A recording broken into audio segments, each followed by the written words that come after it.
Are you familiar with the doomsday clock? Do you know what the doomsday clock is? Are you familiar with that? Well, back in 1947, a group of nuclear scientists, many of whom had been associated with the Manhattan Project that created the first atomic bomb, they decided that they would put together this analysis of the doomsday clock. No, and the meaning of it is, how close are we to the point of total human annihilation? In other words, they thought that because the nuclear bomb had been perfected, that now we were in danger and that we had the potential perhaps to wipe out humanity. And so they initiated the observance of the doomsday clock, and the idea was, if it strikes midnight, it's all over. And if it gets up to midnight, we can count on the fact that we are doomed. That it is the end. At first they were concerned about nuclear war, but I suppose in this age of political correctness, back in 2007, they decided to also incorporate the dangers of climate change into the doomsday clock. So now we have not only nuclear war, but we have the potential of climate change. And I'll tell you, we're pretty close to the point where we could be annihilated. Presently, the doomsday clock is set at 90 seconds to midnight, a minute and a half to midnight. That's the closest it's ever been, which is kind of a scary thing to consider. The doomsday clock right now, according to these people, is set at 90 seconds before midnight. If it strikes midnight, we are all doomed. That is the idea. That's pretty scary stuff, you know. If you stop to think about that, could something really bad happen? Well, I think obviously something bad could happen. What would that look like? Would it be nuclear war? Would we be wiped out in that way? If it came, if the doomsday arrived, what would we do? How would we make it? Those are all questions that are on people's minds. But I've got a particular thing that ought to be of interest and concern to us. Not so much what would happen to this physical world or our physical lives. My question is, how would it impact us as Christians? If the doomsday arrived, how would it impact us as Christians? The fact of the matter is that in reality, we're already living in pretty desperate times, aren't we? I think we could say definitely that our faith is under challenge. We are being tested. The world is in a bad shape, and it certainly could get worse. But we are not the first people who have ever encountered those sorts of things. The Apostle Paul was writing to some first century Christians in the book of Ephesians chapter 6, and he was writing to people who were sort of under the gun. They were being challenged spiritually, and he said, be strong in the Lord. Put on the full armor of God that you will be able to stand. Take up the full armor of God so that you will be, notice, able to resist in the evil day, and having done everything, to stand firm. I want you to pick up that phrase right there, able to resist in the evil day. Those first century Christians were living in an evil day. We are living in an evil day. Times are bad. Times might get worse. We're not talking so much about nuclear war or horrible climate change. What we're talking about is dealing with the spiritual challenges that come. What if a spiritual doomsday arrives and we are really challenged to serve God in the face of all kinds of opposition? We want to be able to resist in such an evil day as that. We want to spend a few minutes this morning talking along those lines. Thanks for being here this morning. Several have commented about how chilly it has been this last couple of days. Yet we're comforted in this warm place. We have a good place to meet, assemble, to worship God. Thanks for being here to be a part of this. Thanks to our visitors, especially for coming our way. Please come again whenever you can.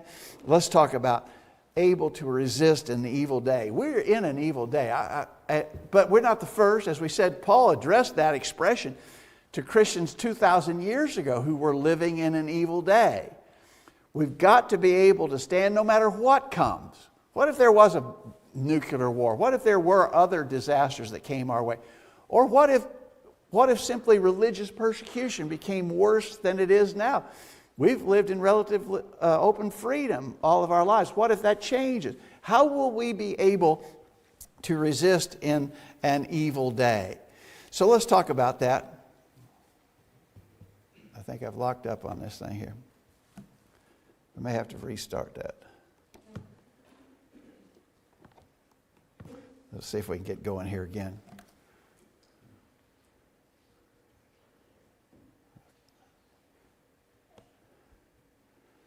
Okay, here we go. How are we going to be able to resist in an evil day? Well, the first thing that I'd like us to keep in mind is that God's people God has always had faithful people, even in the darkest of days.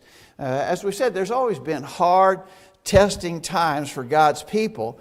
And no matter how bad it was, there were always some who remained faithful to God and served Him with commitment. Take you back to 1 Kings chapter 19, where we have an observation about the prophet Elijah. You may remember in chapter 18, Elijah had stood up and opposed the prophets of Baal at Mount Carmel, the great contest at Mount Carmel, which certainly demonstrated God's power over the false god of Baal. But immediately thereafter, remember, Jezebel made a commitment that she was going to see Elijah dead. And so he fled for his life. And he was really down and he was discouraged. And in 1 Kings 19, beginning verse 14, Elijah said, I have been very jealous for the Lord of hosts, because the children of Israel have forsaken thy covenant, thrown down thine altars, slain the prophets with the sword. And I, even I only, am left, and they seek my life to take it away. So I don't know if you could find a more discouraged expression than that of Elijah here in this passage. He's really down. He's under the gun. He feels really challenged. They're coming after me. They want to kill me. I'm the only one left. God's response to that was, I have left me 7,000 in Israel, all the knees which have not bowed unto Baal, and every mouth which has not kissed him. And so God's answer to that was, no, you're not the only one. Not great numbers. There's 7,000 left in Israel that haven't bowed the knee to Baal. Are you interested in the fact that God knew the number? God didn't just say, no, Elijah, you're not the only one. There's some others out there. I'm sure there's some others out there somewhere. God knew who they were and identified them by number. There's 7,000 that have not bowed the knee unto Baal. God knew. And so even in those desperate times, there was still a remnant, a handful of people who were still serving God faithfully. When Paul was in the city of Corinth in Acts chapter 18, he apparently was really feeling threatened. This is a bad place to be, and they were really coming after him. And it says in Acts 18, verse 9, Then spake the Lord to Paul in the night by a vision, Be not afraid, but speak, and hold not thy peace, for I am with thee, and no man shall set on thee to hurt thee. I have much people in this city. So even in Corinth, pagan capital that it was, God said, I have many people in this city. You're not alone. You're not the only one. So our first observation is, know that God has always had faithful people, even in some really, really hard times, in some very dark days. God has had faithful people. We have to believe that that will continue. Always has been true, always will be true. And there's some comfort to be had to that. How will we be able to resist? Well, don't forget, you're not alone. Elijah wasn't alone. Paul wasn't alone. We are not alone.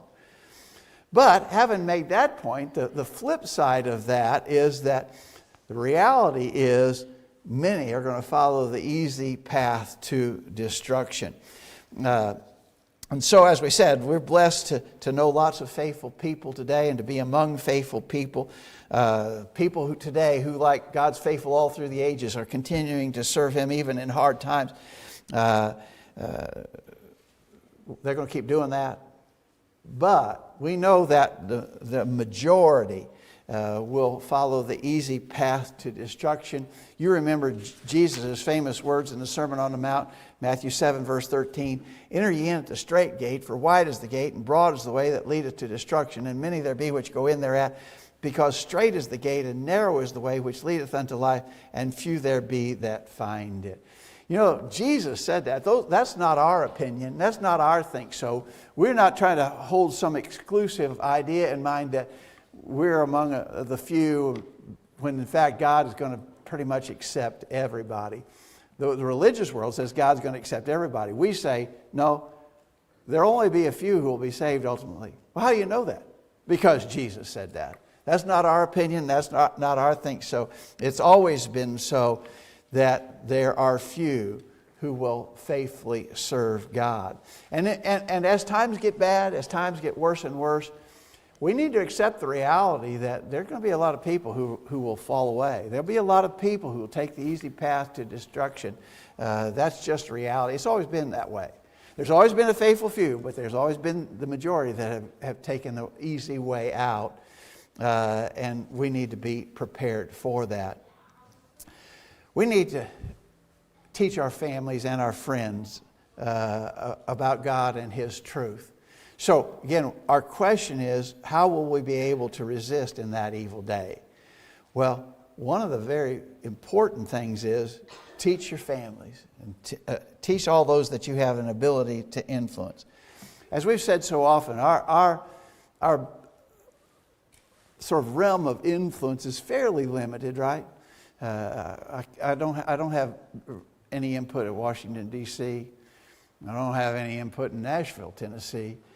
Don't have very much input in Murray County, Tennessee. But I tell you, I do have a sphere of influence with my family and my friends. And I need to use that. And I need to be working that influence for good.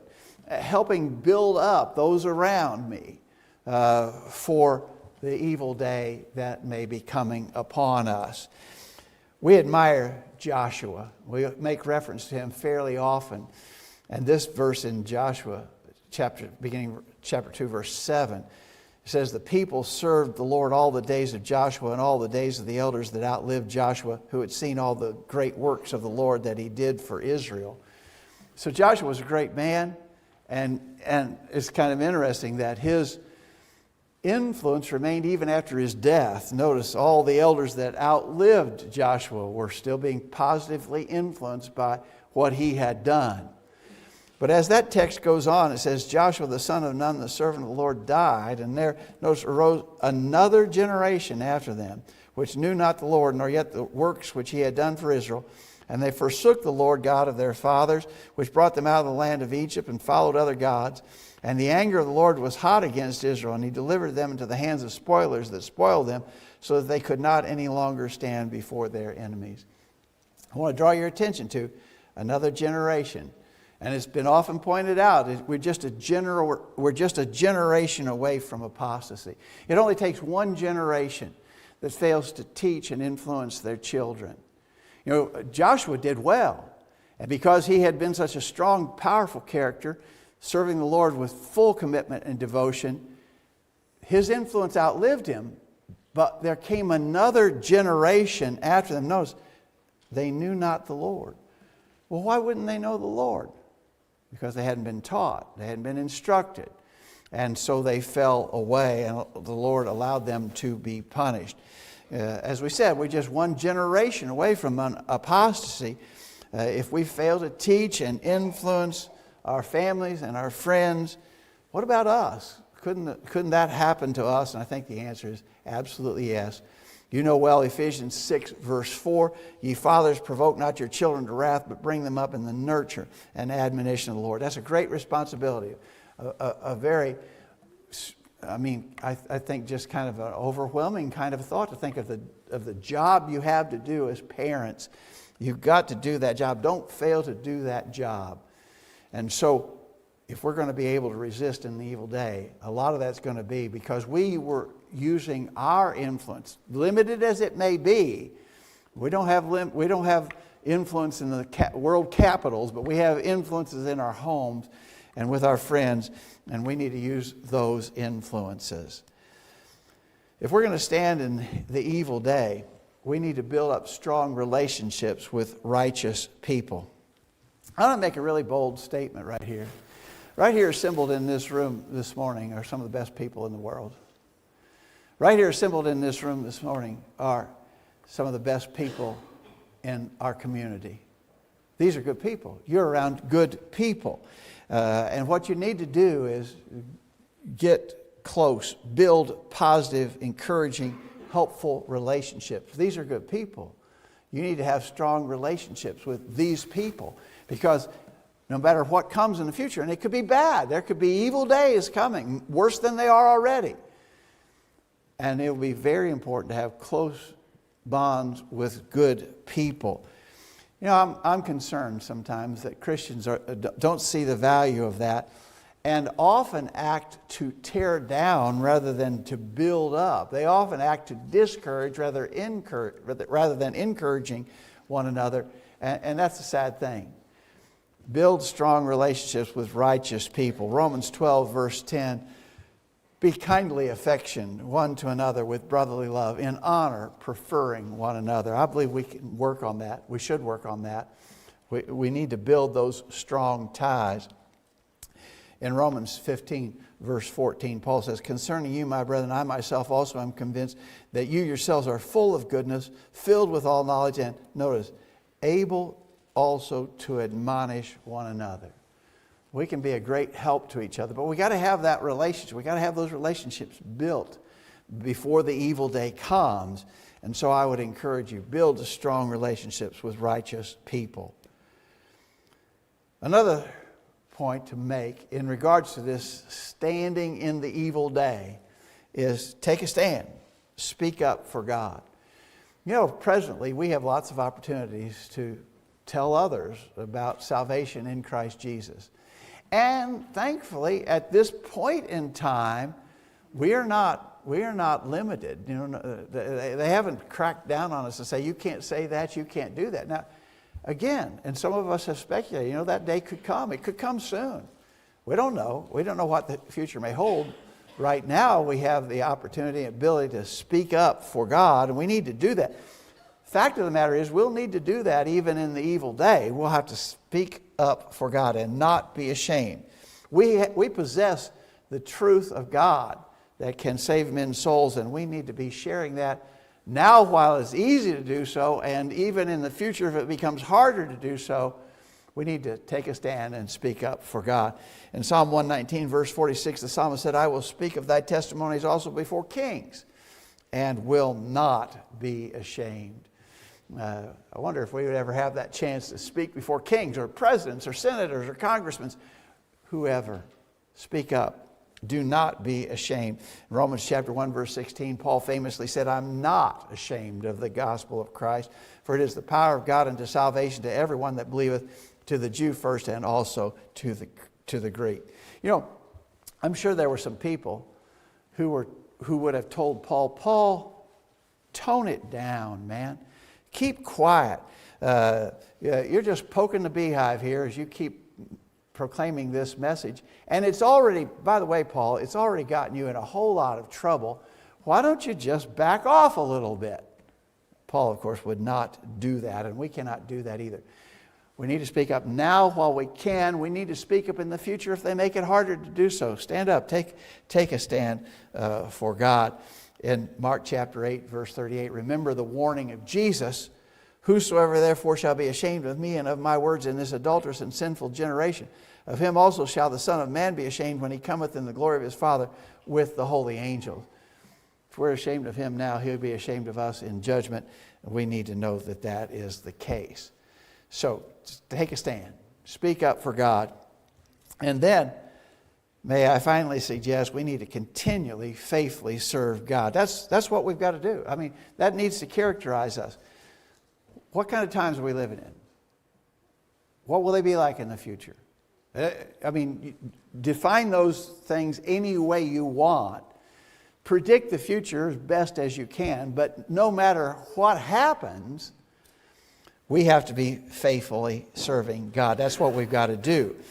We need to be prepared for whatever might happen. You know, we know about preppers. That expression has become more known in recent years, and some people really prepare themselves. They prep for bad times. They store up food and water and supplies. That's fine. I think that's fine. we need to be spiritual preppers, serving God fully, devotedly, without compromise. We need to be prepared. We need to prep ourselves to serve God faithfully no matter what happens. In hard times all through history, that's what God's people did. In the text that Roger read for us at the start of services, I want to get to that. Let me get to that in a minute. Before I get to that in Revelation, let me read this from Hebrews 11. Here, Hebrews 11, you remember Hebrews 11, talking about people from Old Testament times who were faithful to God. Many of them serving God in really tough times. Hebrews 11 verse 36, some were tortured, not accepting deliverance that they might obtain a better resurrection. Others had trial of cruel mockings and scourgings, yea, moreover of bonds and imprisonment. They were stoned, they were sawn asunder, were tempted, were slain with the sword. They wandered about in sheepskin and goatskins, being destitute, afflicted, tormented, of whom the world was not worthy. They wandered in deserts and in mountains and in dens and caves of the earth. You think we got hard times? I'm telling you what, this description of what some of God's faithful people endured really makes us look like we're living in the lap of luxury, doesn't it? We've not endured anything like that, but they did. And there were times like that when God's people had to do that. And if it came so that we had to do that, we've got to be prepared to stand, to resist in the evil day. Now let me take you to that text that Roger read us earlier in Revelation chapter 2, verse 10. Fear none of those things which thou shalt suffer. Behold, the devil shall cast some of you into prison, that ye may be tried, and ye shall have tribulation 10 days. Be thou faithful unto death, and I will give thee a crown of life. I think it's interesting that he says there are things which thou shalt suffer. They'd already been suffering, but this is a future tense, right? There are some things that you will suffer. The devil shall cast some of you into prison. Again, he's predicting, as bad as times are, it's going to be worse. It's going to get worse. You'll suffer. You'll be cast in prison, that you may be tried. Ye shall have tribulation 10 days. I think interestingly here, he says there's going to be tribulation. There's going to be hard times. I believe the expression 10 days is meant to denote the fact it won't last forever. You're going to have trouble. It's bad. It's going to get worse. It won't last forever. Understand that bad times can't last forever. We're only going to be on this earth for so long. Be thou faithful to death, I'll give thee a crown of life. Faithful to death. That's what we've got to do. To these people who were already in bad times, an evil day, he says, be faithful to death. It could get worse before it gets better. It won't last forever. Be faithful to death, I'll give thee a crown of life. And so, what about this doomsday business? What about times getting really desperately bad? We don't know that yet. We're not in those times yet, but it's a bad day, bad enough. It certainly could get worse. What will we do? Well, we've got to stand. We've got to stand in the evil day. But our standing in that evil day is going to be dependent upon how we have committed ourselves to the Lord. I'm concerned, how would you answer the question, how are you doing right now? Times are easy right now, wouldn't you agree? We're in pretty easy times right now. We're free to do as we please. We complain about some things that we don't like, but the fact of the matter is nobody has physically persecuted us, thrown us in jail, tried us for our faith. I tell you, if we're not doing so well right now, if you feel like as a Christian you're not really doing that great right now, you have to be honest with yourself. Right now you're not doing so well. How will you stand in the evil day if in these easy times you're not serving God faithfully? That's something to think about. Christian, are you being faithful to the Lord? If you realize that you're really not as faithful as you ought to be in these good times, what will the evil day bring? You've got to get yourself ready. If you're not serving the Lord faithfully as a Christian, come back to Him in repentance, confession, and prayer. If you're not a Christian yet, we urge you to begin that journey. Commit yourself to the Lord. Obey that simple gospel plan of salvation. Hear, believe, repent, confess, be baptized for the remission of sins. If we can help in any way, let us know while we stand and sing.